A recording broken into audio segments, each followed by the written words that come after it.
Krishna Krishna Krishna Hare Hare Hare Ram Ram Ram Hare Hare Krishna Vittala Jai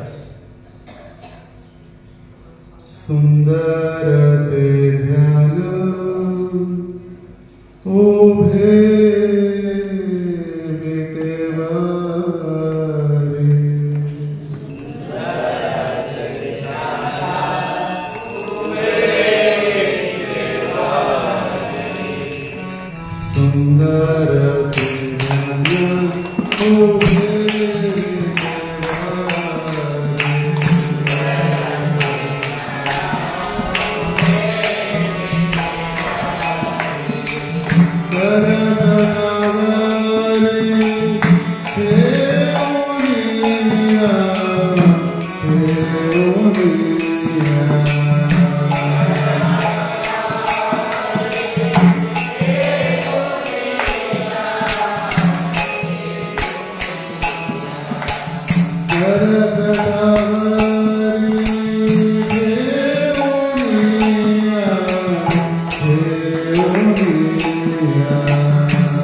Pandharpur धाम की देवो धाम की श्री तुकाराम महाराज की जय। निताय गौर प्रेमानंदे। ओम अज्ञानतिमिरान्धस्य ज्ञानाञ्जनशलाकया चक्षुरुन्मीलितं येन तस्मै श्रीगुरवे नमः। श्रीचैतन्यमनोभीष्टं स्थापितं येन भूतले स्वयं रूपः कदा मह्यं ददाति स्वपदान्तिकम्। वन्देऽहं श्रीगुरो श्रीयुतापदकमलं श्रीगुरून् वैष्णवांश श्रीरूपं साग्रजातं सहगणरघुनाथान्वितं तं सजीवम् साद्वैतं सावधूतं परिजनसहितं कृष्णचैतन्यदेवम् श्रीराधा कृष्णपादा सहगणललिता श्रीविशाखान्वितांश। नमो विष्णुपादाय कृष्णप्रेष्ठाय भूतले श्रीमते भक्तिवेदान्त स्वामिनिति नामिने। नमस्ते सारस्वते देवे गौरवाणी प्रचारिणे निर्विशेष शून्यवादी पाशाकदेशतारिणे। वाञ्छाकल्पतरुभ्यश्च कृपासिन्धुभ्येव च पतितानां पावनेभ्यो वैष्णवेभ्यो नमो नमः। जय श्री कृष्ण चैतन्य प्रभो नित्यानंद श्री अद्वैत गदाधर श्रीवासादि गौर भक्तवृंद। हरे कृष्णा कृष्णा कृष्णा हरे हरे हरे राम राम राम हरे हरे। हरे कृष्ण। मुखं करोति वाचालं पङ्गुं धारयते गिरिं यत्कृपातमहं वन्दे श्रीगुरुं दीनतारिणं परमानन्दमाधवं श्रीचैतन्येश्वरम्। आजचा दिवस अगदी विशेष आहे. आजपासून 375 वर्षापूर्वी आजच्या दिवशी संत श्रेष्ठ तुकाराम महाराज यांनी वैकुंठास गमन केले. सदेह गमन, जे आपल्याला ऐकण्यासाठी सुद्धा एक आश्चर्यच आहे.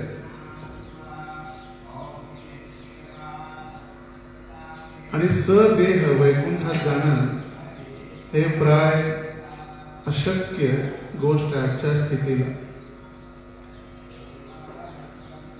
तुकाराम महाराजांच्या अगोदर जर एक भक्त गेलेले होते सदेह वैकुंठाला, ते होते ध्रुव महाराज.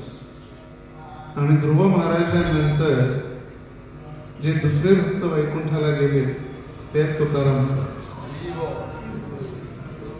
ज्या दिवशी ध्रुव महाराज वैकुंठास निघालेले होते त्यावेळी नंद आणि सुनंद भगवंतांचे विष्णू दूत त्यांना घेऊन जायसाठी आले पुष्पक विमानातून. आणि भगवंतांचे जे विमान ज्यावेळी ध्रुव महाराजांच्या घेऊन जाण्यासाठी आले त्यावेळी ध्रुव महाराज त्या विमानात बसत तर होते, पण त्यांना चिंता वाटत होती त्यांच्या आईची, की माझी आई जिनं मला मार्गदर्शन केलं किंवा भगवंतांचा मार्ग मला दाखवला, आज तीही माझ्यासोबत असती तर किती चांगलं झालं. कारण तिच्यामुळेच मला आज वैकुंठाची प्राप्ती किंवा भगवंतांची प्राप्ती मला होत आहे. आणि हा जेव्हा विचार ध्रुव महाराजांच्या मनात आला त्यावेळी ध्रुव महाराजांनी हा विचार व्यक्त करण्या अगोदरच नंद आणि सुनंद यांना कळालं की यांच्या मनामध्ये काय चाललं. कारण ते तर भगवंतांचे नित्य पार्षद आहेत, विष्णुदूत आहेत आणि भगवंतांच्या धामातून ध्रुव महाराजांना घेऊन जाण्यासाठी आलेले. आणि त्यांनी लगेच त्यांच्या मनातील इच्छा व्यक्त झालेली ती ओळखली आणि ते म्हणू लागले की काही चिंता करू नका, पूर्व याने न गच्छते. हे जे पुढचं यान चाललेलं आहे, पुढचं विमान, त्या पुढच्या विमानामध्ये तुमची आई सुनीती भगवंतांच्या धामी परत चाललेली. तर प्रभुपाद तात्पर्यामध्ये लिहित आहेत की माझे गुरु महाराज भक्ती सिद्धांत सरस्वती ठाकूर म्हणायचे की मी हा जो गौडीय संप्रदाय प्रारंभ केलेला आहे आणि या गौडीय संप्रदायामध्ये किंवा हा गौडीय मिशन जे प्रारंभ केलं त्या गौडीय मिशन मध्ये जर एकही शुद्ध भक्त तयार झाला तर माझं जीवन यशस्वी. आणि पुढे प्रभुपाद म्हणतात की पण मी म्हणतो जर मी जे कृष्ण भावनामृत आंदोलन चालू केलेलं आहे त्या आंदोलनामध्ये एकही शुद्ध भक्त तयार झाला तर त्याच्या भक्तीच्या शक्तीनं तो मला वैकुंठात घेऊन जाऊ शकतो. असं नाही की प्रभुपादांजवळ शक्ती नव्हती. न भूतो न भविष्यती असं कार्य प्रभुपादांनी जे केलं, लाखो करोडो बद्ध जीवांना भगवत धामात किंवा वैकुंठात घेऊन जाण्यासाठीच ते आले. त्यांनी कृष्ण भक्तीचा प्रचार केला. जसं गौरांग महाप्रभू आले, राधार महिमा प्रेम रससीमा जगते जानात की. ज्या समाजाला किंवा ज्या जगामध्ये राधा कृष्णाची प्रेम रस किंवा भगवंतांची भक्ती वितरण करण्यासाठी ते आले. भगवंतांची भक्ती त्यांनी देव केली, दिली आणि सगळ्यांना भगवंतांच्या धामाची प्राप्ती करण्याचा एक मार्ग मोकळा करून दिला. त्याच पद्धतीनं प्रभुपाद देखील आले. प्रभुपादांनी हे सगळे इतकं कष्ट घेऊन समाजाला कृष्ण भक्ती दिली. प्रभुपाद त्यांच्या काळी हे भारताचे राष्ट्रपती होते. त्यांचं नाव मला आठवत नाही. त्या राष्ट्रपतींना प्रभुपादांनी पत्र लिहिलेलं होतं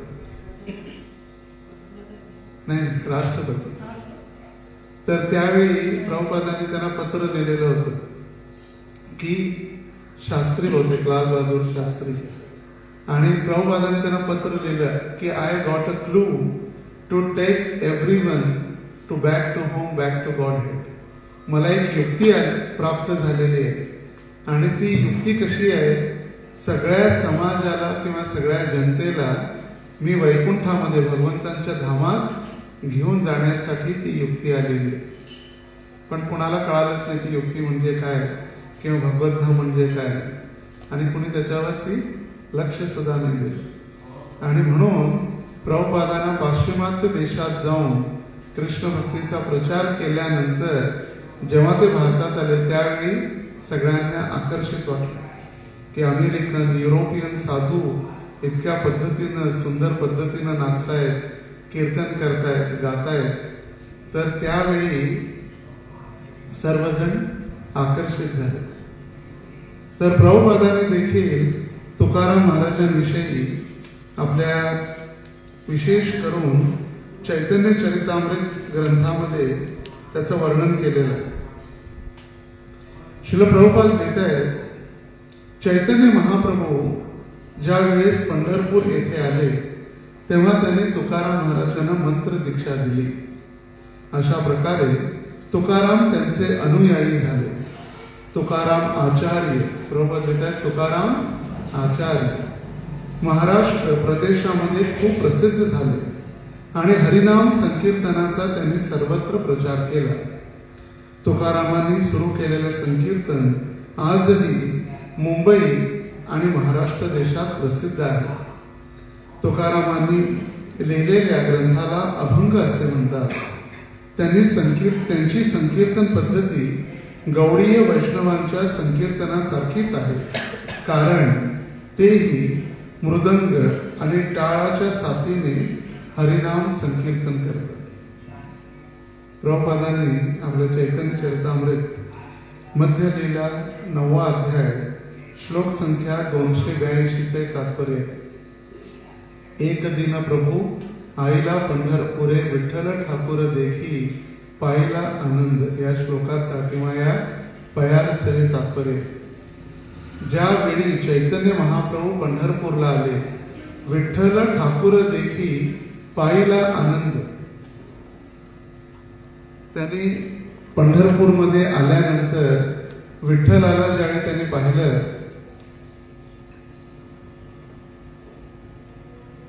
तेव्हा खूप प्रसन्न झाले चैतन्य महाप्रभू. आता दररोज चैतन्य महाप्रभू विठ्ठल मंदिरामध्ये कीर्तन करायचे, चंद्रभागेमध्ये स्नान करायचे, संकीर्तन करायचे, आणि चैतन्य महाप्रभू 11 दिवस पंढरपूरमध्ये राहिले. किती? 11 दिवस. आणि त्याच काळामध्ये चैतन्य महाप्रभूंनी स्वप्नामध्ये तुकाराम महाराजांना दीक्षा दिली. आणि म्हणून तुकाराम महाराज जसे आपल्यासाठी षड गोस्वामी आहेत, जे चैतन्य महाप्रभूंचे प्रत्यक्ष शिष्य आहेत, त्याच पद्धतीनं तुकाराम महाराज देखील आपल्यासाठी एक गोस्वामी किंवा आचार्य आहेत, जे चैतन्य महाप्रभूंचे शिष्य झाले. तर चैतन्य महाप्रभूंविषयी तुकाराम महाराज लिहितात त्यांच्या अभंगामध्ये की राघव चैतन्य केशव चैतन्य मंत्र दिला रामकृष्ण हरी. राघव चैतन्य, राघव म्हणजे कोण आहे? राम.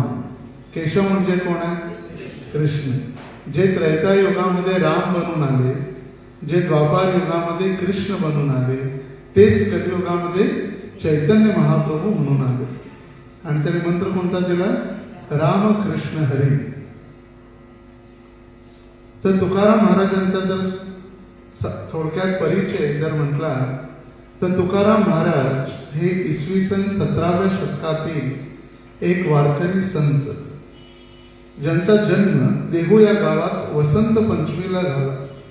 माघ महिन्यातील वसंत पंचमी, जी वसंत पंचमीला अगदी कित्येक अशा वेगवेगळ्या तिथी आहेत. विष्णुप्रिया, रघुनाथ दास गोस्वामी, रघुनाथ भट्ट गोस्वामी, त्यांचा आविर्भाव, तिरोभाव, विठ्ठलाचा विवाह सोहळा आणि त्याच वसंत पंचमीला तुकाराम महाराज देखील या पृथ्वीवरती अवतरित झाले. पंढरपूरचा विठोबा हे तुकारामांचे आराध्य दैवत. तुकारामांना वारकरी जगद्गुरु म्हणून ओळखतात. वारकरी संप्रदायातल्या प्रवचन व कीर्तनाच्या शेवटी पुंडलिक वरदे हरी विठ्ठल श्री ज्ञानदेव तुकाराम, ज्ञानदेव आणि तुकारामांचं स्मरण असा जयघोष करतात. तुकाराम महाराज हे लोककवी होते. जे का रंजले गांजले त्याचे म्हणेचे आपुले, तोची साधू ओळखावा देव तेथेची जाणावा. अशा प्रकारचे अभंग संत तुकाराम महाराजांनी जनसामान्यांना सांगून ईश्वर भक्तीचा सुगम मार्ग दाखवला. वारकरी संप्रदायाची अखंड परंपरा त्यांनी निर्माण केली. 17व्या शतकामध्ये सामाजिक प्रबोधनाने मुहूर्तमेढ रोवणारे समाज सुधारक संत म्हणून तुकाराम महाराजांचा उल्लेख केला जातो. फक्त त्यांनी अभंग लिहिलेच नाही, ते अभंग जनसामान्यासमोर प्रस्तुत केले, ते जनसामान्याला पटवून सांगितले आणि भगवंतांच्या भक्तीचा त्यांनी प्रचार केला. तुकाराम महाराज निर्भीड आणि वेळ प्रसंगी समाजातील दांभिकपणा रोखठोक शब्दाद्वारे प्रहार करणारे संत होते. त्या वेळी त्या पद्धतीनं त्याने अभंग तयार केले आणि निर्भीडपणे म्हणजे न घाबरता, कोणालाही न घाबरता त्यांनी आपलं लिखाण केलं. प्रभुपादांचं देखील लिखाण जे आहे तात्पर्य जर वाचलं किंवा जर ऐकलं तर कळेल की प्रभुपाद देखील किती निर्भीड म्हणजे किती कोणाचीही त्यांना भीती नव्हती. कारण त्यांना माहित होतं राखे कृष्ण मारे के मारे कृष्ण राखे के. ज्याला कृष्ण रक्षा करणार आहे त्याला कोणी मारू शकत नाही आणि ज्याला कृष्णाने ठरवलेलं आहे मारायचं त्याला कोणीही वाचवू शकत नाही. महाराष्ट्राच्या भूमीमध्ये या काळात अनागोंदी निर्माण झाली होती.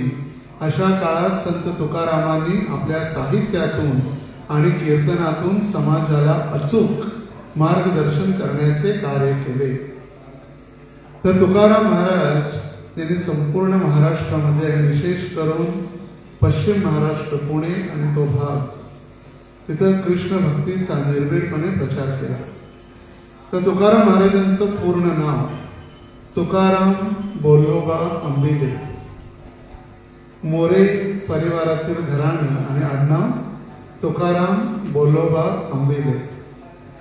तुकाराम महाराजांचा जन्म सोमवार दिनांक 21 जानेवारी 1608. काही लोकांना वाटतं असंच काहीतरी ग्रंथकथा काल्पनिक वगैरे सगळे बाबा लोक कथा करतात. नाही, तारखेनुसार सोमवार दिनांक 21 जानेवारी 1608 माघ शुद्ध पंचमी म्हणजेच वसंत पंचमी आणि तिरोभाव म्हणजे अंतर्धान वैकुंठ गमन शनिवार 19 मार्च 1650 फाल्गुन वद्य द्वितीया म्हणजे आजचा दिवस. त्या दिवशी तारीख किती होती? 19 मार्च शनिवार होता. आज कोणता वार आहे? बुधवार. आणि तारीख किती आहे? 27 मार्च. तिथीनुसार वद्य द्वितीया, फाल्गुन वद्य द्वितीया. त्यांचे गुरु केशव चैतन्य, शिष्य संत निळोबा, बहिणाबाई, भगवान बाबा हे त्यांचे शिष्य झाले. शुद्ध आणि सरळ मराठी भाषेमध्ये त्यांनी कृष्ण भक्तीचा प्रचार केला. जसं आपले गौडीय ग्रंथ सगळे बंगाली भाषेत आहेत आणि काही ओडिया भाषेमध्ये आणि मूल ग्रंथ सगळे संस्कृत भाषेमध्ये. पण त्यांनी सगळा जो प्रचार शुद्ध आणि सरळ मराठी भाषेमध्ये केला. त्यांचं जे साहित्य त्यांनी रचना केली जसं कृष्णदास कविराज गोस्वामींचं चैतन्य चरितामृत, व्यासदेवांचं भागवत, त्याच पद्धतीनं तुकाराम महाराजांनी जी रचना केली त्याचं नाव आहे तुकारामांची गाथा. ज्यामध्ये 5,000पेक्षा जास्त अभंग एकत्रित केलेले आहेत. कार्यस्थली किंवा त्यांचं कर्मभूमी देहूगाव जे पुण्याच्या जवळ आहे. व्यवसाय होता वाणी, ज्यामध्ये शेती, दुकानदारी आणि सावकारी. तुकाराम महाराज गरीब नव्हते, सावकारी होते त्यांच्याजवळ.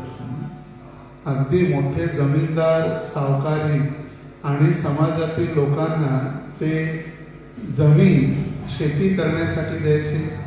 त्यांच्याकडून धान्य एकत्रित करायचे.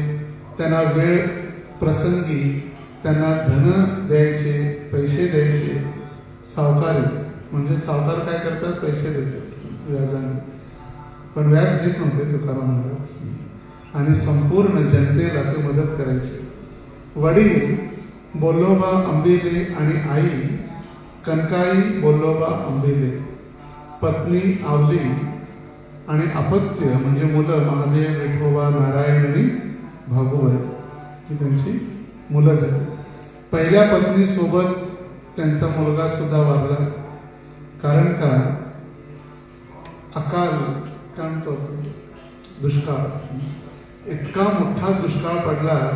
त्यावेळी दुष्काळामध्ये सगळेजण त्यांचे पूर्णपणे घरातली त्यांची पत्नी, त्यांचा मुलगा, सगळे जनावर, सगळेजण एकानंतर एक शरीर सोडू लागले. आणि सगळे भाऊ, आई आणि लोक फक्त वाट बघायचे. अशी परिस्थिती होती की जर कोणी आजारी पडलं तर गावचे लोक तिथे येऊन थांबायचे. का? हा कोणी मेला की लगेच गोड जेवण करायला भेटेल. इतका मोठा दुष्काळ होता. लोक मरण्याची वाट बघायची. हे लवकर मेला तर आम्हाला काय होईल? गोड जेवण आम्हाला प्राप्त होईल. इतकी वाईट परिस्थिती तुकाराम महाराजांची झाली. आणि त्याच काळात संपूर्ण त्यांची सावकारी, त्यांचं धन, त्यांची पत्नी, त्यांचा मुलगा सगळं काही नष्ट झालं. त्यांच्या जवळच असलेले तुकाराम महाराजांचे बालपणीचे मित्र सदुंबरे गाव नाव आहे. गावाचं नाव काय? सदुंबरे. त्या सदुंबरे गावातील त्यांचा बालपणीचा मित्र संताजी जगनाडे यांनी तुकाराम महाराज जे अभंग म्हणायचे ते कागदावर लिहून ठेवण्याची सेवा त्यांनी केली. त्यांच्या बालपणातील मित्र संताजी जगनाडे. आणि तुकाराम महाराज आपल्या वेगवेगळ्या अभंगामध्ये हे सर्व काही वर्णन करत असतात. तर त्यांची गुणगाथा किंवा त्यांच्या अभंग रचनेवरती जर आपण चर्चा करायची म्हटली तर 7 दिवस कथा होऊ शकते. तुकारामांची गाथा 7 दिवस, जशी आपण भागवत कथा करतो अशी. तर काही महत्वपूर्ण त्यांचे अभंग त्यांनी आपल्या जीवनामध्ये प्रसंग त्यांनी कसा प्रत्येक परिस्थितीला भगवंतांची इच्छा म्हणून स्वीकारली. कधीही भगवंतांना दोषी ठरवलं नाही. जेही परिस्थिती उद्भवली त्या परिस्थितीला भगवंतांची कृपा म्हणून त्यांनी स्वीकार केली. आणि हे सगळ्यात मोठं लक्षण आहे भक्तांच्या जीवनामध्ये. आपल्या जीवनामध्ये संकट आल्यानंतर आपण कुणालाही दोषी ठरवू शकत नाही. कारण ती प्रत्येक जे कार्य आहे ते आपल्या कर्माची फळं आहेत. आपण भोगत आहोत ती कर्माची फळं. शुद्ध बीजा पोटी फळे रसाळ कोमटी. जर एखादं शुद्ध बीज असेल तर फळं सुद्धा व्यवस्थित रसाळ प्राप्त होतात. आपण कडुलिंबाचं बीज रोवलेलं आहे आणि आपण आंब्याची वाट पाहत राहिलो तर कधी आपल्याला आंबा भेटणार नाही. त्यामुळे जे आपल्यासाठी ताटात वाढून ठेवलेलं आहे तेच आपल्याला खायला भेटणार. आणि म्हणून त्यांनी प्रत्येक परिस्थिती ती भगवंतांची कृपा म्हणून त्यांनी स्वीकारली. तर ते लिहितायत, बरे झाले देवा निघाले दिवाळे, बरी या दुष्काळी पीडा केली. अनुतापे तुझे राहिले चिंतन, झाला हा वमन संसार. बरे झाले बाईल कर कशा, बरी ही दुर्दशा जनामध्ये, बरे झाले जगी पावलो अपमान, बरे गेले धन ढोरे गुरे, बरे झाले नाही धरिली लोक लाज, बरा आलो तुझ शरण देवा, बरे झाले तुझे केले देवाईल, लेकरे बाईल उपेक्षिली, तुका म्हणे बरे व्रत एकादशी, केले उपवासी जागरण. तुकाराम महाराज आपल्या त्या दुष्काळाचं वर्णन करत आहेत. भगवंता, माझ्या व्यवसायात नुकसान झाले व दुष्काळामुळे फार त्रास झाला, हे चांगलेच झाले. कधी म्हणतो का आपण चांगलं झालं? दुष्काळ पडला किंवा व्यापार लॉस मध्ये गेला, कधी म्हणतो आपण? कधीच नाही. पण ही परिस्थिती जशी कुंती महाराणींनी व्यक्त केली, तीच कुंती महाराणींची भावना तुकाराम महाराज या ठिकाणी व्यक्त करतात. विपदः संतुत शाश्वत तत्र तत्र जगद्गुरो, भवतो दर्शनम यस्य पुनर्भव दर्शनम. विपदः संतुत शाश्वत. कुंती महाराणी म्हणते, भगवंता संकट द्या आणि एकानंतर एक ताबडतोब लगेच. असं नाही की एक वर्ष द्या मग पुढच्या वर्षी दुसरं संकट नाही. एका पाठोपाठ एक संकट द्या. त्यामुळे काय होईल? तुमचं तीव्रतेने स्मरण होईल. आणि तुमचं जर स्मरण झालं तर काय होईल? तुमचं दर्शन होईल. आणि एकदा जर तुमचं दर्शन झालं तर जन्म मृत्यूच्या चक्राचं दर्शन होणार नाही. आणि यासाठीच तुकाराम महाराज तीच भावना आहे. व्यवसायात नुकसान झाले, दुष्काळामुळे फार त्रास झाला, फार चांगले झाले. कारण या पश्चातापाच्या योगाने सहजच तुझे चिंतन होत राहिले. दुख में सभी सुमरण करे, सुख में करे न कोई. यदि सुख में सभी सुमरण करे तो दुःख काहे को हो. सगळेजण दुःख आलं की भगवंतांच्या आठवणीत, विठ्ठला, पांडुरंगा, माय बापा, असं का? दुःखामध्ये सुखामध्ये कोण भगवंतांचं स्मरण करत नाही. आणि म्हणून तुकाराम महाराज म्हणतायत, बरं झालं संकट आलं आणि सहज तुझे चिंतन करीत राहिलो आणि संसार वातीप्रमाणे भासू लागला. हे भगवंता, मला कर्कशा म्हणजे भांडखोर बायको मिळाली, हे पण एक चांगले झाले. कारण या जगात दुर्दशा होत राहिले, हे उत्तमच झालं. जेव्हा तेव्हा भांडणं, त्यामुळे आसक्तीच राहिली नाही घरात. जर घरात चांगली पत्नी, चांगली मुलं, जर रूपवती, ऐकणारी आणि जर प्रेमळ पत्नी असली असती तर मी कदाचित घरामध्ये माझी आसक्ती वाढली असती. आणि म्हणून बरे झाले देवा बाईल कर्कशा. भांडखोर बायको भेटली, ज्यामुळे सदैव ती भांडत राहिली आणि घरामध्ये कधीही आसक्ती वाढू दिली नाही. या जगात दुर्दशा होते, हे उत्तमच आहे. लोकांमध्ये जो अपमान झाला, पैसा नष्ट झाला, गुरे ढोरे नाहीशी झाली, हे सगळे चांगलेच झाले. भगवंतांचे, हे भगवंता, लोकांची लाज धरली नाही व मी तुम्हाला शरण आलो, हे फार चांगले झाले. लाज वाटली नाही मला. न लाजता मी भगवंतांच्या शरण आलेलो. कधी कधी मंदिरात यायला लाज वाटते, भक्तांना बोलायला लाज वाटते, तिलक लावायला लाज वाटते. अरे लोक बघितले तर काय नाही. वैष्णव पोशाख घालायला लाज वाटतो. अरे लोक काही म्हणत राहणार, लोकांना काहीही नाही आहे, ते लोक फक्त बोलतच राहणार. मी दरवेळी सांगत असतो, लोग क्या सोचेंगे ये भी अगर हम ही सोचेंगे तो फिर लोग क्या सोचेंगे. जर लोक काय विचार करतील हा पण विचार जर आपणच केला तर मग लोकांना विचार करायला काय राहणार? त्यांना पण काहीतरी पाहिजे नाही. जसं एक उदाहरण दिलं जाते, एक पती आणि पत्नी एका गाढवाला घेऊन चाललेले सोबत. दोघी होते, पती पत्नी, आणि गाढवाला घेऊन चाललेले. तर लोक म्हणले, अरे किती मूर्ख आहे, थोडं भर उन्हामध्ये गाढवाला चालत घेऊन चालले. दुसरं कोण असलं असतं तर बसून गेले असते. मग दोघ जण त्याच्यावर बसले गाढवावर. थोडं पुढे गेल्यानंतर काही लोक म्हणाले, किती निर्दयी लोक आहेत, किती मूर्ख आहेत.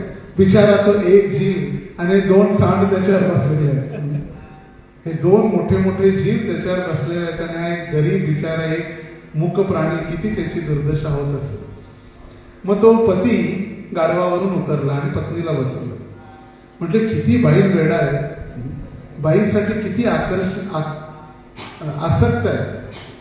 बायकोला गाढवावर बसवलं आणि स्वतः चालत चालला. बघ किती आसक्त आहे. मग म्हटलं चल बाई ठीक आहे, तू उतर मी बसतो. तो बसल्यानंतर म्हटले अरे किती निर्लज्ज आहे, बाई चालत चालले आणि हा स्वतः गाढवावर बसला. म्हणजे काही जरी केलं तरी लोक बोलणारच. आणि म्हणून तुकाराम महाराज म्हणतायत की लोकांमध्ये जो अपमान झाला त्याची मी कधीही लाज धरली नाही, मी तुम्हाला शरण आलो. मुलांचा हे फार चांगले झाले, भगवंतांचे देऊळ पाडायला आले तेव्हा मी बांधले, बायका मुलांचा त्याग केला हे बरे झाले. तुकाराम महाराज म्हणतात एकादशीचे व्रत फार चांगले आहे, त्यामुळे जागरण व उपवास याचा लाभ होऊन तुझे चिंतन झाले. एकादशी म्हणजे उपवास. एकादशी दुप्पट खाशी तर आपण म्हणत असतो आणि आजकाल एकादशीला सगळे 56 भोग असतात. तर ती वेगळी गोष्ट. तुकाराम म्हणतात की काही एकादशीला प्राप्त झालं नाही आणि मी जागरण केलं, भगवंत तुमचं फार सुंदर चिंतन घडलं. सुदामाची पत्नी सुशीला ज्यावेळी सुदामा द्वारकेला जाण्यासाठी निघाले त्यावेळी तिनं भगवंतांना संदेश देण्यासाठी सांगितले. त्यांनी सांगितलं भगवंतांना एकच संदेश द्या की भगवंता तुमचे जे वैष्णव भक्त आहेत ते एक पक्ष म्हणजे एक 15 दिवस, एक पक्ष कृष्ण पक्ष आणि शुक्ल पक्ष, तर एक पक्ष म्हणजे 15 दिवसामध्ये एक एकादशी असते, महिन्याला 2. पण भगवंतांना सांगा आम्ही इतके कृपाळू आहेत, भगवंत आमच्यावर इतके दयाळू आहेत की आमच्या घरामध्ये दररोज एकादशी आहे. प्रतिदिन एकादशी आहे म्हणजे प्रत्येक दिवशी आमच्या घरी एकादशी आहे, म्हणजे खायला काहीच भेटत नाही. तर हीच परिस्थिती तुकाराम महाराजांची आहे.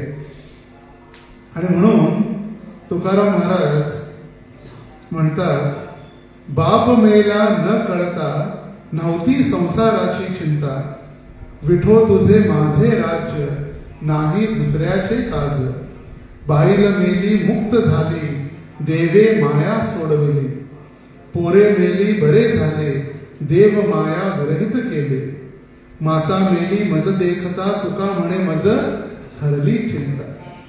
जसं नारद मुनी देखील भगवंतांचे भक्त होण्या अगोदर ते दासी पुत्र म्हणून जन्माला आलेले होते.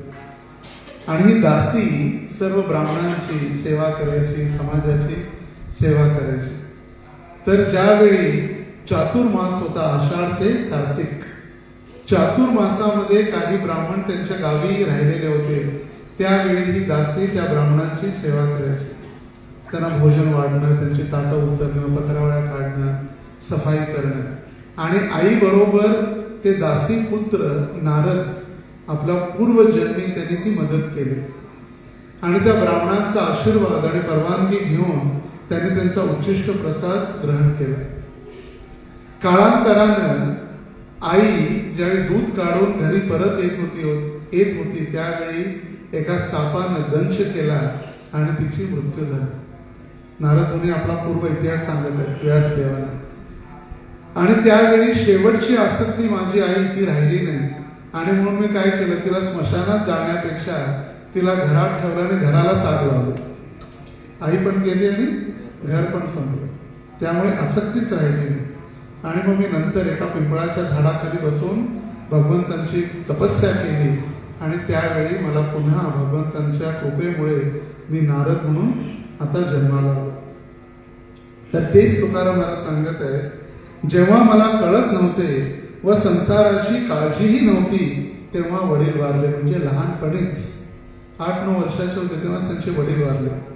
हे विठ्ठला, आता तुझे आणि माझेच राज्य आहे, यात दुसऱ्याचे काही काम नाही. कारण का तुम्हीच मला पाळणार आहे, तुम्हीच माझे करता धरता करविता सगळे तुम्हीच आहात. त्यानंतर पत्नीही वारली, तीही मुक्त झाली. विठ्ठला, तुम्ही मला मायेपासून सोडविले. पत्नी वारली म्हणजे काय झालं, मायामधून मी मुक्त झालो. हे बरे झाले मुलगाही मरण पावला. विठ्ठलाही बरे झाले मला माया विरहित केले. महाराज म्हणतात माझ्या देखत आई वारल्यामुळे मी चिंतामुक्त झालो. सगळ्यांची आसक्ती हळूहळू कमी होऊ लागली. किती आपल्याला एक ब्रह्मचारी किंवा संन्यासीचं जीवन नाही, एका गृहस्थाचं जीवन असून संत श्रेष्ठ ते उगीच नाही झाले जगद्गुरु, कशाचीही आसक्ती नाही. उलट संसारामध्ये गृहस्थांमध्ये आसक्ती ही स्वाभाविक ठेवावी लागते. जर आसक्ती ठेवली नाही तर तो व्यक्ती गृहस्थ आश्रमाचं पालनच करू शकत नाही.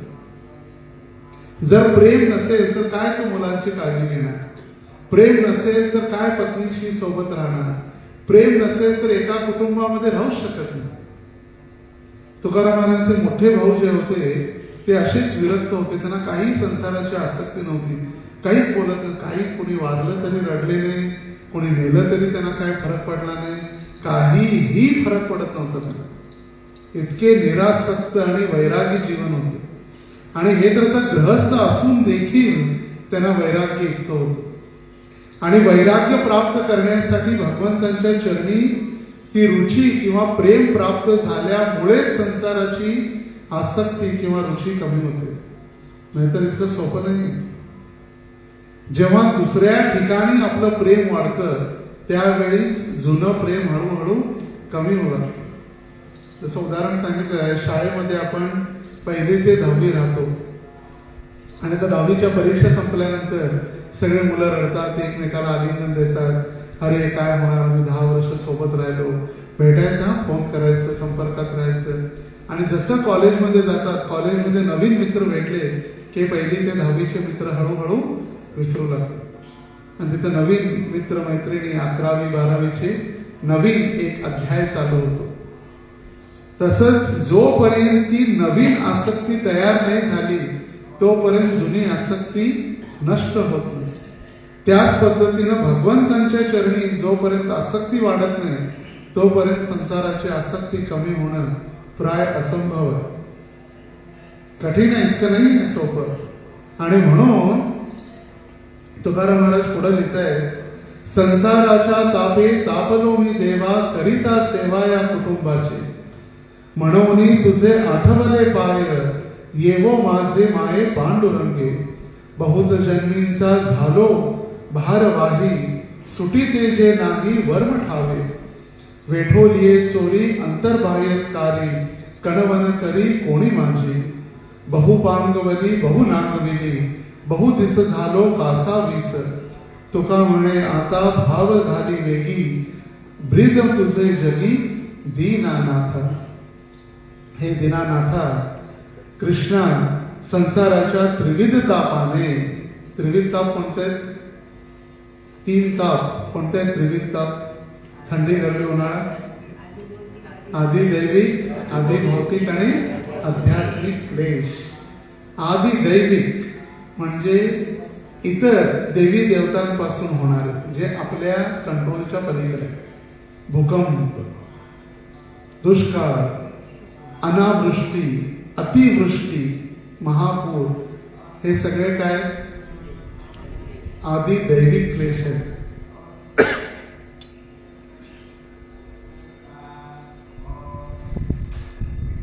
आधी भौतिक दुसऱ्या जीवांपासून होणारे त्रास, डास, रात्री ओरडणारे कुत्रे किंवा दुसरे जे आपल्या घरात पण असतील बाहेर पण असतील ते जे आपल्याला त्रास येत असते. तुकारामांना कर्कशा बायको जी भेटली ते पण बरं झालं. तो आधी भौतिक क्लेश. आणि आधी दैविक आधी भौतिक आध्यात्मिक म्हणजे आपल्या मनापासून मानसिक क्लेश. आपलं मन साथ देत नाही. सगळं चांगलं खरं मनच आपलं साथ देत नाही. मन एव मनुष्याणाम कारण बंध मोक्षय. जे आपलं मन आहे जे आपल्याला बंधन आणि मोक्षामध्ये प्राप्त करून देणार आहे, जे भौतिक संसारामध्ये बंधन आणि मोक्ष देखील प्राप्त करू शकतं ते आहे मन. तर तुकाराम महाराज पुढे म्हणतायत, मी कुटुंबाची सेवा करता करता थकून गेलो. याच करिता तुमच्या चरणांची आठवण केली. हे आई पांडुरंगा तू लवकर ये. अनेक जन्मात घडलेल्या पाप पुण्याच्या ओझ्याखाली मी दडपून गेलेलो आहे. म्हणजे काय? कर्म. जे पाप आणि पुण्य केलं त्याचं जे कर्म आहे त्या कर्माच्या ओझ्याखाली मी दडपलेलो आहे. म्हणजे खाली ते वजन जसं ठेवलं जातं तेव्हा हळूहळू आपण काय होतो? थकून जातो, दमून जातो. त्यातून कसे बाहेर पडावे याचे रहस्य मला माहित नाही. आतून म्हणजे हृदयातून काम क्रोधादी चोरांनी आणि बाहेरून स्त्री पुरुष बंधू मित्र या चोरांनी मला वेढा घातलेला आहे, वेढलेला आहे. आत कोण कोण आहे? काम क्रोध हे चोर आहेत. आणि बाहेर कोणते कोणते चोर आहेत? स्त्री पुरुष भाऊ मित्र. का चोर म्हटलेलं आहे त्याला? का तुकाराम महाराज चोर म्हणत असते? ते आपण झोपल्यानंतर चोरी नाही करत, ते दिन दहाडे चोरी करतात. म्हणून दिन दहाडे अगदी चालूच असते. धनासाठीच तर ती आसक्ती आहे. सक्का भाऊ पक्का वैरी.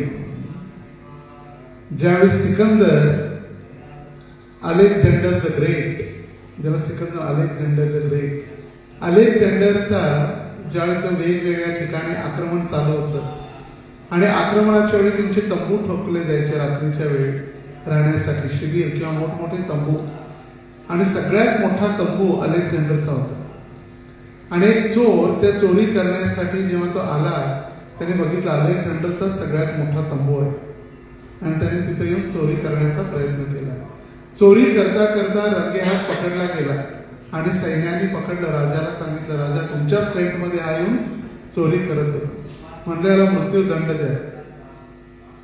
चोर बुद्धिमान होता. म्हणले राजा मी पण चोर आहे, तुम्ही पण चोर आहे. मी चोर आहे कारण माझ्याकडे शक्ती कमी असल्यामुळे मी रात्रीच्या वेळी लपून येऊन चोरी करतो. तुम्ही मोठे चोर आहे, तुमच्याकडे शक्ती आहे, सैन्य आहे, अस्त्रशस्त्र आहे, त्यामुळे तुम्ही दिवसा ढवळ्या सुद्धा चोरी करता, दुसऱ्यांचं जबरदस्ती अपहरण करता. ती पण चोरीच आहे. आणि म्हणून तुकाराम महाराज म्हणतात की हे सगळे कोण आहे? चोर आहे. माझी दया कोणालाही येत नाही, त्यामुळे माझी अवस्था पंगू व्यक्तीसारखी झाली असून जीव कासावीस झालेला आहे. तुकाराम महाराज म्हणतात आपण दिनांचे नाथ आहात. मेरी दोरी तेरे हात. दीन दयाल जगन्नाथ मेरी डोरी तेरे हात. हे दीनानाथ जगन्नाथ. दीनानाथ म्हणजे आमच्यासारखे जे दीनहीन झालेले आहेत, तुम्हीच माझे रक्षक आहात. हे वचन पाळण्यासाठी तत्वर धावून या व माझे रक्षण करा. तुकाराम महाराज अगदी तपस्वी देखील होते. घरी जरी असले तरी एका संन्यासापेक्षा जास्त कठोर त्यांची तपस्या करण्यासाठी ते प्रसिद्ध होते. त्यांची तपस्या दिवसभर एकांतामध्ये त्यांना राहायसाठी आवडायचं. आणि घरदार सोडून खाण्यापिण्याचं काही चिंतन नाही. भंडारा डोंगरावरती जाऊन 2-2, 3-3 दिवस ते एकांतामध्ये राहायचे. आणि तिथंच त्यांनी वृक्षवल्ली आम्हा सोय रे वनचरे पक्षीही सुस्वरे आळवीती हा अभंग त्यांनी तिथंच लिहिला जंगलामध्ये. की सगळेजण किती आनंदाने भगवंतांच्या भक्तीमध्ये लागले. वृक्षवल्ली आम्हा सोय रे वनचरे वृक्षवल्ली आम्हा सोय रे वनचरे. वृक्ष वल्ली, वृक्ष म्हणजे मोठे मोठे वृक्ष, वल्ली म्हणजे वेली. हे सगळे माझे सगळे सोयरे झालेले, माझे पाहुणे हेच आहेत मी तर राहिल्यानंतर. वृक्षवल्ली आम्हा सोयरी वनचरे. आणि हे वनचर प्राणी पक्षीही सुस्वरे आळवीती. हे भगवंत हे सगळे तुमचं स्मरण करत आहेत. किती चांगलं आहे. जसं चैतन्य महाप्रभू झारखंडच्या जंगलात गेले आणि वाघ आणि हरिण एक दुसऱ्याला आलिंगन चुंबन करू लागले आणि हरिबोल म्हणू लागले. तीच भावना या ठिकाणी त्यांची आहे. तर एक दिवस त्या तपस्वी त्यांच्या जीवनामध्ये जर पाहायचं म्हटलं तर त्यांनी घरात काहीही अन्नधान्य नसल्यामुळे त्यांना घरच्या परिस्थितीनं, पत्नीनं, मुलांची परिस्थिती पाहून त्यांनी काम करायचं ठरवलं. आणि काय काम? शेत सांभाळायचं, दुसऱ्याचं शेत सांभाळायचं काम. आणि शेत सांभाळायसाठी गेले आणि जेव्हाही ते बसायचे त्यावेळी भाव विभोर होऊन विठ्ठलाचं नाम संकीर्तन त्यांना एक एक अभंग सुचायचं. आधी बीज ऐकले, बीज अंकुरले, रोप वाढले. सगळ्यात पहिला भगवंतांच्या धामातून जो जीव येतो एका बीजाप्रमाणे असतो.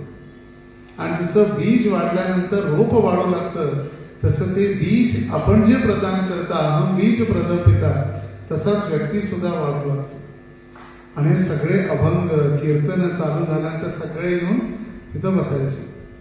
आणि मग गुरांनी, ढोरांनी, पक्ष्यांनी सगळं सत्यानाश करून टाकलं, पूर्णपणे नष्ट. आणि आता दंड त्याने काय केलं, त्यांच्या ज्यांचं शेत होतं त्या पाटलांनी सांगितलं की तुम्ही काय करा, तर सर्व काही नष्ट केलेलं आहे. त्यामुळे जितकं हे पीक नष्ट झालेलं आहे त्याची रक्कम भरण करून देण्यासाठी तुम्ही घर घेऊन द्यावं लागेल. आता घरात एक अन्नाचा कण नाही, संपत्ती तर काहीच नाही, गुरढोरं नाही, शेती नाही. आता राहिलेलं घर सुद्धा तेही त्यांना लिहून द्यावं लागेल. अगोदरच जसं आपण गहाण ठेवतो ना, गहाण, तसं गहाण ठेवावं लागेल. आणि शेताची मोजणी झाली, धान्य काढलं आणि धान्याची जर मोजणी चालू झाली बघतात तो काय, दरवर्षी जितके येतो त्याच्या 13 पटीने धान्य त्या ठिकाणी एकत्रित झालं. आणि त्या पाटलाला कळालं की मी फार मोठी चूक केलेली आहे, तुकाराम महाराजांच्या आरोप लावून त्यांच्या चरणी. आणि त्याला जितकं बघ किती प्रामाणिक होता पाटील देखील, जितकं त्यांचं होतं तितकंच त्यांनी घेतलं आणि जितकंही एक्स्ट्रा आलेलं ते पूर्ण त्यांनी तुकाराम महाराजांच्या घरी पाठवून दिलं. आता या ठिकाणी प्रभुपाद जसं उदाहरण देतात उपदेशामृतमध्ये, एक जर तांदळाचं पोतं असेल, कोणत्याही धान्याचं जर पोतं एका चौकामध्ये नेऊन ठेवलं तर पक्षी येतील, काही दाणे खातील, जातील, गाय काही खातील आणि जातील. पण मनुष्य प्राणी असा आहे ते पोतच उचलून घेऊन जाणार, ते पोतच उचलून घेऊन जाणार, जितकं आवश्यक आहे तितकं खाणार आणि बाकीचं गोडामध्ये गोदामध्ये भरून ठेवणार भविष्यासाठी. पण तुकाराम महाराजांना हा पाटलाच्या प्रामाणिकतेनं आलं, इतकं मोठं, इतकी प्रसन्न झाली त्यांची पत्नी जिजाबाई, दुसरी पत्नी, की आनंदित झाली. आणि तिनं सगळं लगेच ते धान्य आलेलं, घरामध्ये काहीच नव्हतं खायला म्हणून ती जात्यावरती दळण करू लागली. ती दळण करते पर्यंत काही भिकारी त्या धान्याच्या मागून आलेले, तर लगेच तुकाराम महाराजांनी एक क्षणाचाही विचार न करता लगेच ते दान करायसाठी चालू केलं. आणि इतकं दान केलं, पूर्ण संपलं. गावच्या लोकांनी पोत्याने भरून भरून उचलून घेऊन गेले सगळे, तरीही ते एक शब्द बोलले नाही. आणि सरते शेवटी एक भिक्षुक, कोणी म्हणतं साक्षात भगवंतच ते तपस्या बघण्यासाठी आले, एक ब्राह्मण भिक्षुक आले. आणि त्या भिक्षुकाला तुकाराम महाराजांनी घरामध्ये शेवटचे जे दाणे किंवा धान्य जे दळलेलं होतं ते पीठ सुद्धा त्याला देऊन टाकलं. म्हणजे जैसे थे, काहीच नव्हतं आणि काहीच राहिलं नाही. दैवाने दिलं आणि कर्माने नेलं म्हणतो ना आपण, दैवाने प्राप्त झालं पण कर्माने ते घेऊन गेलं.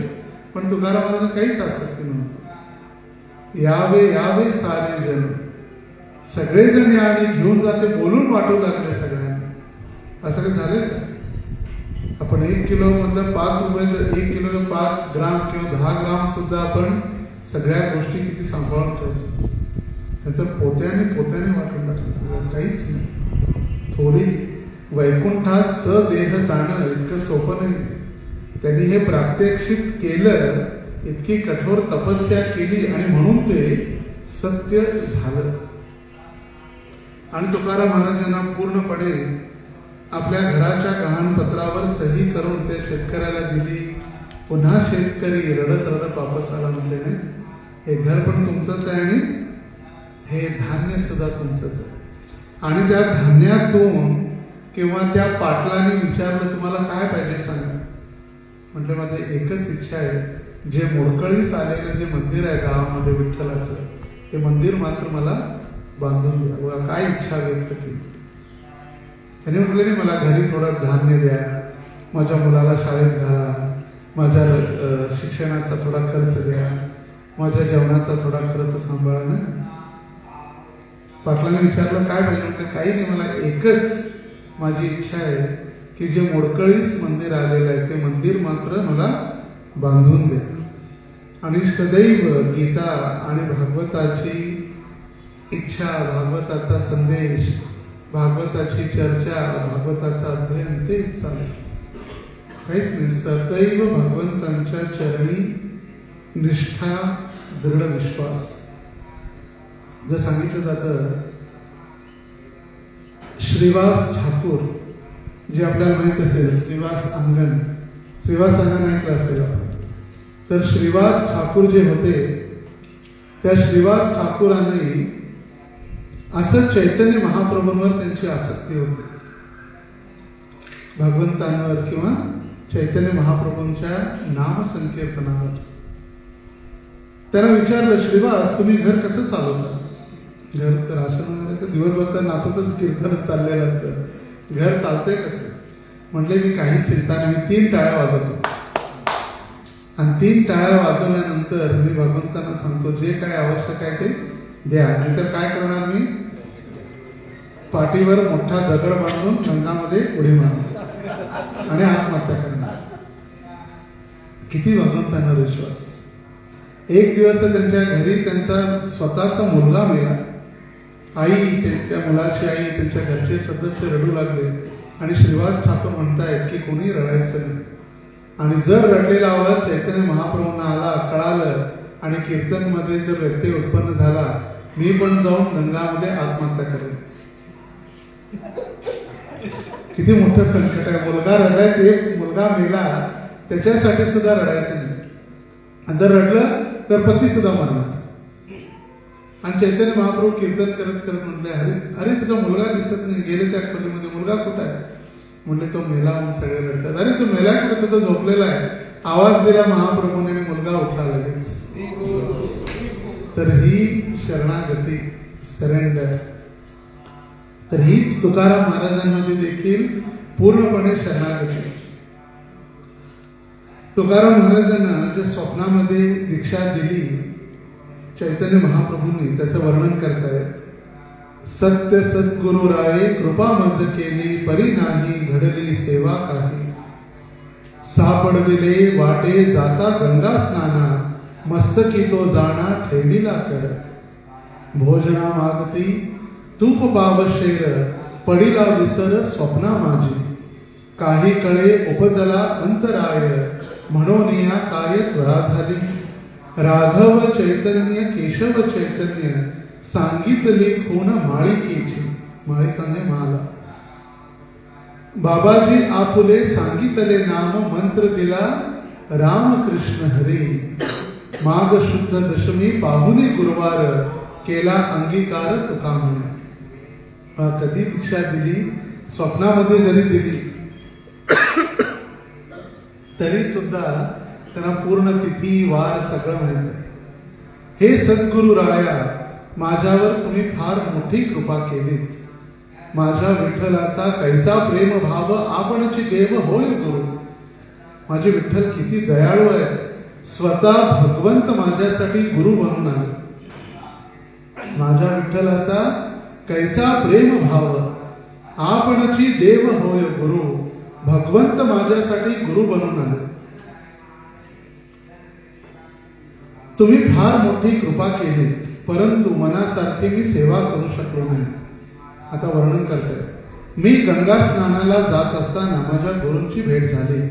त्यांनी आपला अभय हस्त माझ्या मस्तकी ठेवला. गुरूंनी माझ्याकडे पावशेर तूप भोजनासाठी भिक्षा मागितली. कोण आहेत? चैतन्य महाप्रभू. पण स्वप्नामध्ये त्याचा विसर पडला. माझ्या अंतःकरणात काय झाले हे कळल्यामुळे मी काय माझ्या गुरूंचे येण्याची त्वरा केली. राघव चैतन्य केशव चैतन्यांनी मला परंपरा सांगितली. बाबाजी म्हणजे कोण? गोस्वामी. बाबाजी म्हणतो ना आपण, हे बाबाजी साधू चालले, आपली ओळख सांगून मला रामकृष्ण हरी हा मंत्र दिला. तुकाराम महाराज म्हणतात, माघ शुद्ध दशमी गुरुवारी माझ्यावरती गुरूंनी कृपा केली आणि मला गुरूंनी माझा स्वीकार केला. किती स्पष्ट रूपेण त्यांनी स्वप्नामध्ये, आपण जागरूक अवस्थेमध्ये आपण काय करतो हे आपल्याला माहित नसतं. जागरूक अवस्थेमध्ये आपण काय करतो आपलं चिंतन आपल्याला माहित नसतं. तर स्वप्नामध्ये वार तिथी काय त्यांची ओळख सगळं त्यांनी पूर्णपणे वर्णन करून सांगितलेलं आहे. तुकाराम महाराज पुढं इतके सुंदर त्यांनी अभंग लिहिले. दररोज कार्य असायचं त्यांचं. दररोज जसं जसं भगवंत त्यांना प्रेरणा देतील तसं तसं ते अभंगाची स्फूर्ती त्यांना प्राप्त व्हायची. पापाची वासना नको दाऊ डोळा, त्याहुनी आंधळा बराच मी, निंदेचे श्रवण नको माझे कानी, बधीर करोनी ठेवी देवा. पापाचे बोलणे नको माझे मुखा, त्याहुनी मुका बराच मी, तुका म्हणे माझा अवघाची कंटाळा, तू एक गोपाळा आवडीशी. पापाची वासना नको दाऊ डोळा, त्याहुनी आंधळा बराच मी. बघायचंच नको, मला पाप बघायची इच्छा नाही. आणि जर अशी वेळ आली त्यापेक्षा मी आंधळा झालेलो बरं. पापाचे बोलणे नको माझे मुखा, कधीही पापाचं बोलणं माझ्या मुखातून नको, त्यापेक्षा मी मुक्का झालेलो बरं. अपवित्र वाणी नको माझे कानी, अपवित्र वाणी किंवा पापाची वाणी ऐकण्यापेक्षा मी बधीर झालेलं बरं. तुका म्हणे माझा अवघाची कंटाळा, मला एकच या संसाराचा कंटाळा आलाय, तू एक गोपाळा आवडीशी. आणि इतके सगळे अभंग रचले, इतकी सगळी हजारो अभंग झाल्यानंतर त्या गाथा तयार झाल्या. आणि परिस्थिती जर पाहिली, त्या रामेश्वर बुवांना ज्यावेळी त्यांची तक्रार नोंदवली गेली, सारोमालोने काहीतरी त्यांची तक्रार केली की तुकाराम हे असे अभंग लिहितात की त्या अभंगामुळे ब्राह्मण देखील पागल झालेले आहेत देहू गावातील. आणि ते ब्राह्मण त्यांच्या चरणामध्ये लोळतात. तुकाराम तर वाणी कुणबी समाजातले आहेत आणि ब्राह्मण त्यांच्या चरणामध्ये दंडवत करतायत. किती मूर्खता आहे. आणि तुम्ही चला. आणि त्यावेळी रामेश्वर भट्ट जे वेदशास्त्रांचे अध्ययन त्यांनी पूर्ण केलेलं म्हणून त्यांना राजमान्य ही पदवी देखील प्राप्त झालेले होते. तर ते कोर्टाचे न्यायाधीश होते. धार्मिक किंवा धर्मपीठ किंवा धर्माचं जे कोर्ट त्याचे न्यायाधीश. आणि ते म्हणाले, तुकाराम शूद्र कुळात जन्माला येऊन सुद्धा वेद श्रुतीचा प्रचार करतो. हरिकीर्तन करून सात्विक लोकांना त्याचे वश करून घेतले आहे. त्याचा परिणाम म्हणून ब्राह्मणही त्यांना नमस्कार करतात. याचे मला फार वाईट वाटते. वेदातील सर्व मार्ग बाजूला करून फक्त हरिनाम कीर्तनावर भर देतो. याने जनसमाजात फक्त कृष्ण भक्ती स्थापित केली आहे. मला तर हे निव्वळ पाखंड वाटत आहे. पाखंड म्हणजे काय? दिखावा, नौटंकी, फक्त दिखावा वाटत आहे. आणि ही तक्रार ऐकून, रामेश्वर भट्टांची तक्रार ऐकून पुण्याच्या ग्रामाधिकाऱ्यांनी देहूंच्या पाटलांना निरोप पाठवला की तुकारामांना देहू गावाबाहेर हाकलून द्या. घर सोडून त्यांना गावाबाहेर हाकलून द्या. आणि त्यांनी लिहिलेले सगळे जे अभंग आहेत, गाथा आहेत, त्या काय करा, इंद्रायणीमध्ये बुडवून द्या. आणि हा जेव्हा आदेश प्राप्त झाला त्यावेळी ते फार दुःखी झाले. त्यांना गाव सोडण्याचं दुःख नव्हतं, पण गाथा. त्यावेळी तर तुकाराम महाराजांची कर्कशा पत्नी सुद्धा दुःखी झाली. म्हणजे आम्हाला मुलांना भुकी मारून, उपाशी मारून, विठ्ठल विठ्ठल म्हणून हे सगळं लिहून ठेवलं, आणि आता हेच बुडवलं तर मग फायदा काय.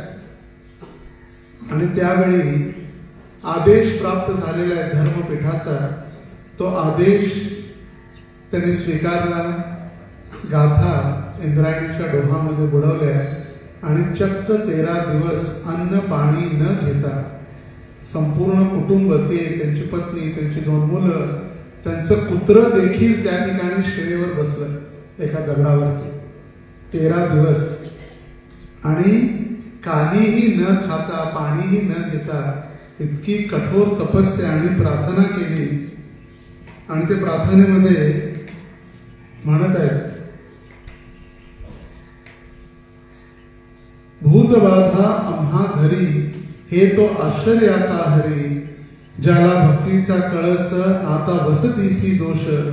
जागरणाचे फळ दिले जोडोनी तळमळ.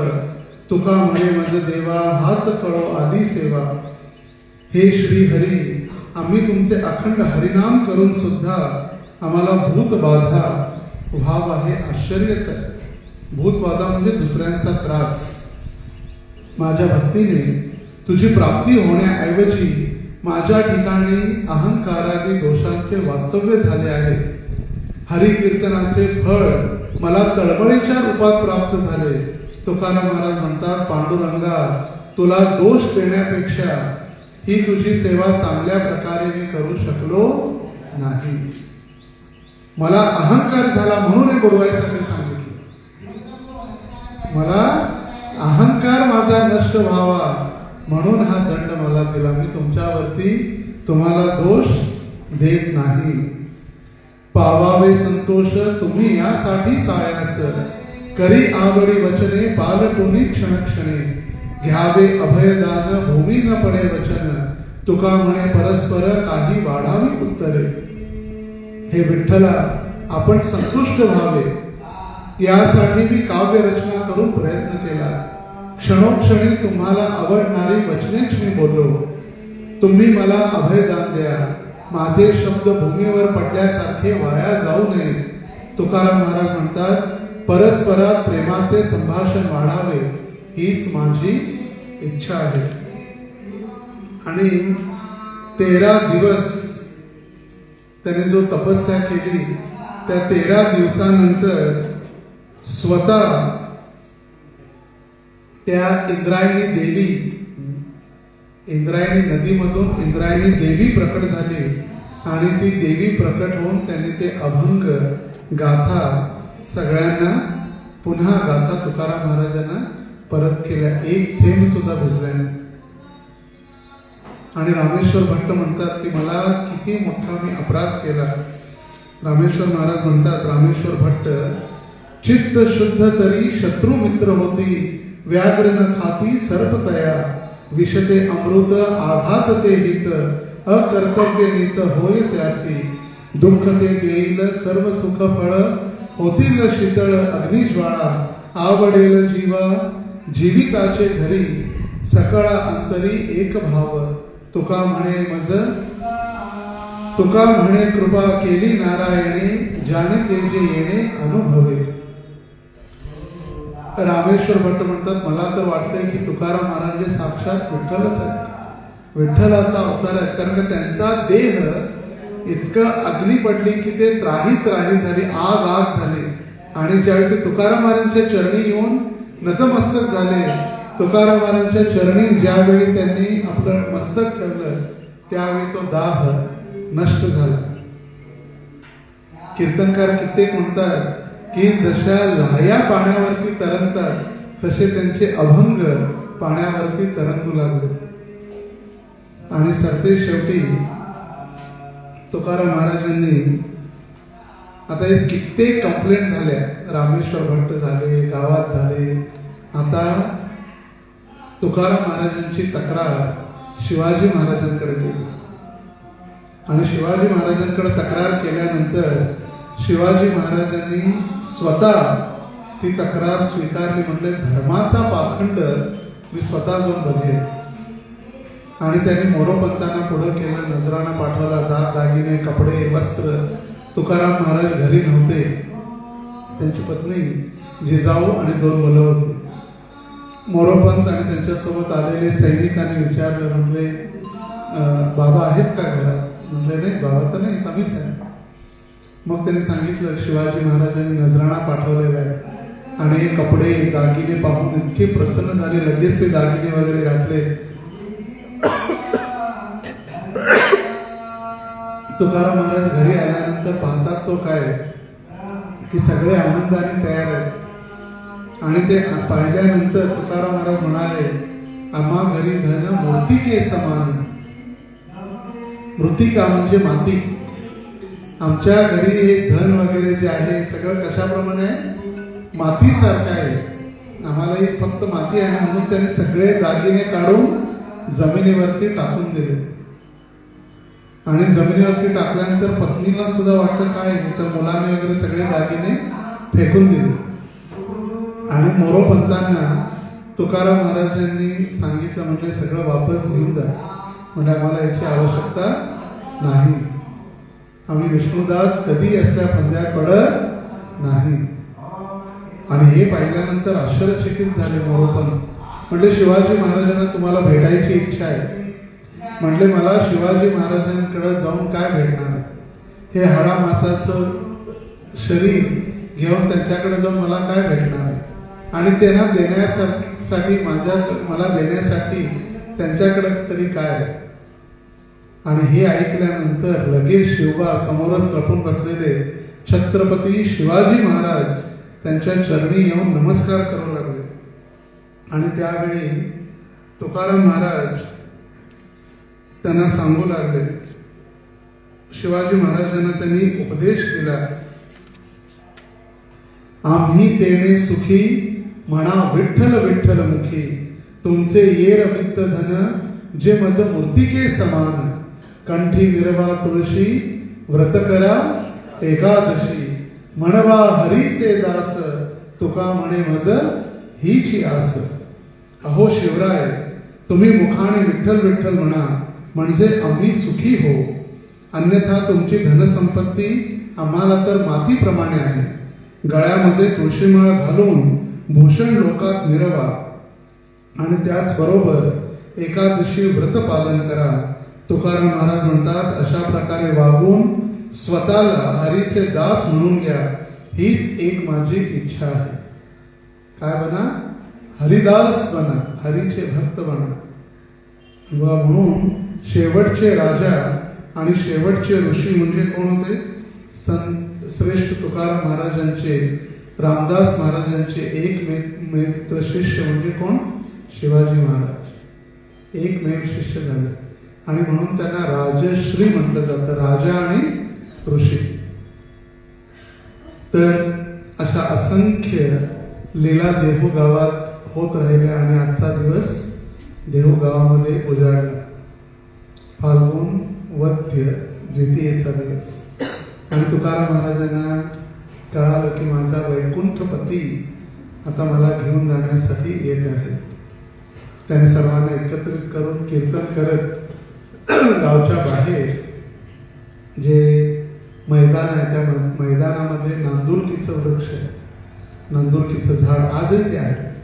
त्या झाडाजवळ बसून चैतन्य, केशव चैतन्य, राघव चैतन्य जो मंत्र दिलेला होता रामकृष्ण हरी, ते दिव्य कीर्तन करत त्यांना चाहूल लागले. तर भगवंतांच्या येण्याची युक्ती त्यांना प्राप्त झाली.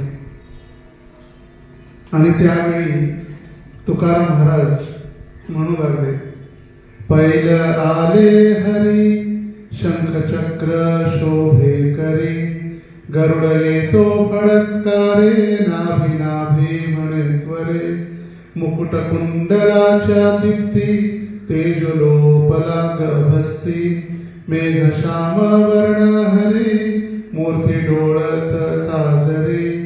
चतुर्भुज वैजयंती गळा माळ हे रोळती. पितांबर झळके कैसा उजळत लद्या आहे दिशा. तुका झालासे संतुष्ट, घरा आले वैकुंठ पीठ. शंख चक्र ज्यांच्या हातात शोभत आहेत असे श्री हरी पलीकडून येत आहेत, म्हणजे वैकुंठातून या भौतिक जगाच्या पलीकडून येत आहेत. त्यांच्या गरुड वाहनाचा फडतकार ऐकायला येत असून, फडतकार म्हणजे फडकणं, तू भिवू नकोस, तू भिवू नकोस असे ते म्हणत आहे गरुड. तो आवाज कसा येतोय? तू भिवू नकोस. श्री हरींच्या मस्तकावरील मुकुटाच्या व कानातील कुंडलाच्या तेजाने आकाशातील सूर्य निस्तेज झाल्यासारखा दिसत आहे. दुपारी 12 वाजता ही घटना घडली. तर दुपारी तर सूर्य अगदी प्रखर असतो, एकदम प्रकाशित, पण भगवंतांचं मुकुट आणि भगवंतांच्या कानातील कुंडल त्याच्या प्रकाशामुळे सूर्य देखील निस्तेज झालेला आहे. मेघासारखा श्री हरीचा श्याम वर्ण असून, श्याम काळा रंग, त्यांची मूर्ती सुंदर सुशोभित आहे. श्री हरी चतुर्भुज असून गळ्याभोवती वैजयंती माळा धारण केलेली आहे. शंख चक्र गदा पद्म चतुर्भुज आणि वैजयंतींच माला. त्यांच्या पितांबराच्या दाही दिशा उजळून गेलेल्या आहेत.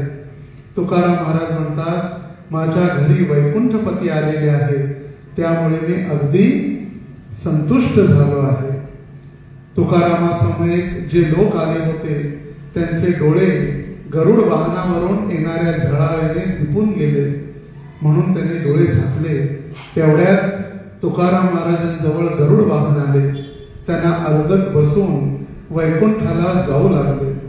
थोड्याच वेळात सर्वांनी डोळे उघडले व त्यांनी सर्वत्र पाहिले. तुकाराम कुठेच दिसत नाही. त्यांचा शोक अनावर झाला. मुलांनी आवलीला जाऊन काय घडलं ते सांगितलं. ती आक्रोश करत छाती बडवीत घटनास्थळी आली. हळूहळू सर्वांनी तुकाराम सदेह वैकुंठाला गेण्याची वार्ता कळाली. गावाकडून लोक देहूला आले. सर्वत्र शोक सागर पसरला होता. गंगाजी मावळांनी त्यांच्या जवळील तुकारामांनी निर्वाणाच्या आधी लिहिलेले अभंग वाचले. त्यांनी जाण्या अगोदर जो अभंग लिहिलेला होता तो सर्वांना शांत करण्यासाठी, सांत्वना देण्यासाठी जो अभंग होता तोच प्रसिद्ध अभंग आहे. आम्ही जातो आमच्या गावा, आमचा राम राम घ्यावा, तुमची आमची हेची भेटी, तेथुनिया जन्म तुटी. आता सोद्या मी दया, तुमच्या लागतसे पाया. येता निज धामी कोणी, विठ्ठल विठ्ठल बोलावाणी. राम कृष्ण मुखी बोला, तुका जातो वैकुंठाला, तुका जातो वैकुंठाला, तुका जातो वैकुंठाला. आणि सदेह तोच आजचा दिवस, ज्या दिवशी संत श्रेष्ठ तुकाराम महाराज वैकुंठाला प्रस्थान केल्याने, म्हणूनच त्या दिवसाला तुकाराम बीज असे म्हटलं जाते. आज ठीक दुपारी 12:02 नांदुरकीचे जे वृक्ष आहे, झाड, ते जोर जोरात हलू लागतं, हवा नसते वेळी देखील. कारण गरुडांच्या त्या पंखामुळे ती हवा किंवा गरुडांचे पंख जे फडफडले त्यामुळे ते वृक्ष हललं.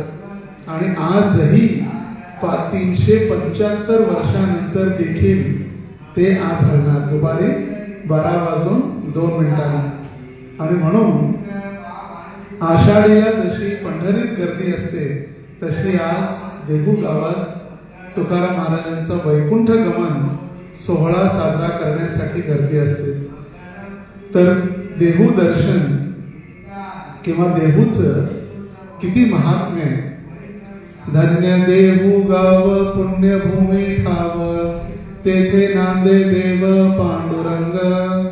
धन्य क्षेत्रीवासी लोक ते देवाचे, उच्चारिता वाचे नाम घोष.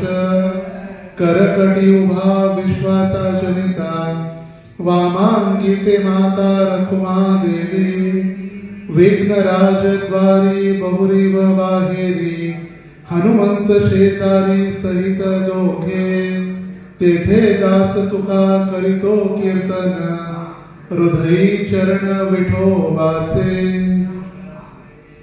देहुगाव हे पुण्यभूमी असून येथे प्रत्यक्ष पांडुरंगच राहत असल्याने हे गाव धन्य झाले. या देहू क्षेत्रातील लोकही भाग्यवान आहेत, कारण त्यांच्या मुखातून विठ्ठलाचा निरंतर नामघोष चालू असतो. या विश्वाला जन्म देणारा कृष्ण कमरेवर हात ठेवून तिथे उभा आहे. त्याच्या डाव्या बाजूला माता रुक्मिणी आणि गावात विघ्न दूर करणाऱ्या गणपतीचे स्थान असून बाहेर बहिरव व शेजारी हनुमंतही रक्षणार्थ उभे आहेत. याच गावात तुकाराम दास विठोबाचे चरण हृदयाशी धरून नाम संकीर्तन करीत आहे. संत श्रेष्ठ तुकाराम महाराज की जय. श्री देहू धाम की जय. विठ्ठल रुक्मिणी भगवान की जय. हरे कृष्णा कृष्णा कृष्णा हरे हरे राम राम हरे हरे. फाल्गुन मध्ये द्वितीयेला तुकाराम महाराजांचे सदेह वैकुंठ गमन झाले. हा दिवस तुकाराम बीज म्हणून ओळखला जातो. तुकाराम महाराज हे गृहस्थ असून देखील त्यांनी आयुष्य परमार्थाकडे वळवले. सर्व समाज श्रीमंत असावा अशी त्यांची धारणा होती.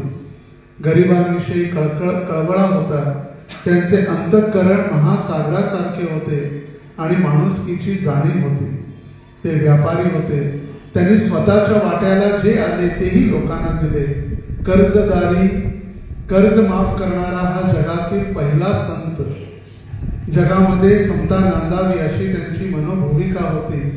संसारातील विरक्तीचा हा महामेरू महात्मा गौतम बुद्धाने जसे राज ऐश्वर्याचा त्याग केला, तसा तुकारामांनी संसारातील सुख दुःखाचा त्याग केला. जगाचा संसार सुरळीत चालवण्यासाठी त्यांनी अभंगाद्वारे मानवाला या एकूण तात्कालिक समाजाला मार्गदर्शन केले. आणि हेच आपल्यासाठी सगळ्यात महत्वाचं आहे. ज्ञान देवे रचिला पाया तुका झाला से कळस. ज्ञानदेवाने जे भक्तीचा प्रचार केला, तुकाराम महाराजांनी आपली अभंग गाथा ती समाजाला देऊन त्या मंदिराचे ते कळस म्हणून सिद्ध झाले. तर आपलं सौभाग्य आहे की असे आचार्य आपल्याला प्राप्त झाले आणि त्यांनी आपल्या जीवनावरून आपल्या गृहस्थ आश्रमामध्ये सुद्धा आपण भक्ती करून भगवंतांची भक्ती प्राप्त किंवा सिद्धी वैकुंठाची प्राप्ती आपणही करू शकतो हे सिद्ध करून दाखवले. एक गृहस्थ देखील भगवंतांच्या धामी वापस परत जाऊ शकतो. या कलियुगामध्ये देखील जास्त लाखो वर्षापूर्वी नाही, किती फक्त 375 वर्षापूर्वी सदेह वैकुंठास तुकाराम महाराज गेले. तर आजच्या दिवशी आपण त्यांचं स्मरण कीर्तन, विठ्ठलाचं नामस्मरण, अभंगाच्या गाथा किंवा अभंग आपण स्मरण करून त्यांची कृपा याचनेसाठी आपण भिक्षा मागू शकतो. संत श्रेष्ठ तुकाराम महाराज की जय. श्रील प्रभुपाद की जय. निताई गौर प्रेम.